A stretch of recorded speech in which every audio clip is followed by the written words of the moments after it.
నమస్తే న్యూస్ 24 తెలుగుకి స్వాగతం. వార్తల్లోని ముఖ్యాంశాలు ఇప్పుడు చూద్దాం. బాపట్ల జిల్లా పంగలూరు మండలం రేణింగవరం గ్రామ పరిధిలో గల ఊర చెరువులో ఎటువంటి అనుమతులు లేకుండా అక్రమంగా మట్టి తోలుతున్న 7 ట్రాక్టర్లను ఒక జేసీబీని సీజ్ చేసినట్లు పంగలూరు ఎస్ఐ వినోద్ బాబు తెలిపారు. తమకు అందిన సమాచారం మేరకు రెవెన్యూ అధికారులతో కలిసి అక్రమంగా మట్టి తోలుతున్న వారిపై కేసు నమోదు చేశామని ఎస్ఐ తెలిపారు. మండలంలో ఎవరైనా అనుమతులు లేకుండా అక్రమంగా మట్టి తవ్వకాలు జరిపితే కఠినమైన చర్య తీసుకుంటామని ఎస్ఐ వినోద్ బాబు హెచ్చరించారు.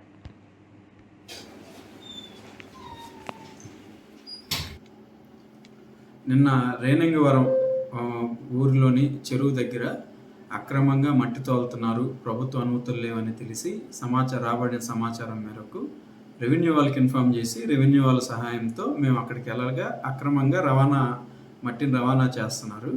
సో వాళ్ళకి ఎటువంటి పర్మిషన్ లేవు కావున చట్టరీత్యా వాళ్ళ మీద కేసు కట్టి 7 ట్రాక్టర్స్ ఒక జేసీబీని సీజ్ చేయటం జరిగింది. వాళ్ళ మీద కేసు కట్టి చట్టరీత్యా చర్యలు తీసుకుంటాము.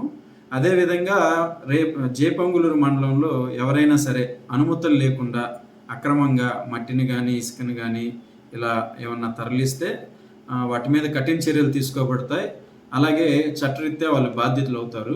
సో కావున అందరూ జాగ్రత్తగా ఉండి విత్ పర్మిషన్తో చేసుకోండి, అసాంఘిక కార్యక్రమాలకి పాల్పడద్దు.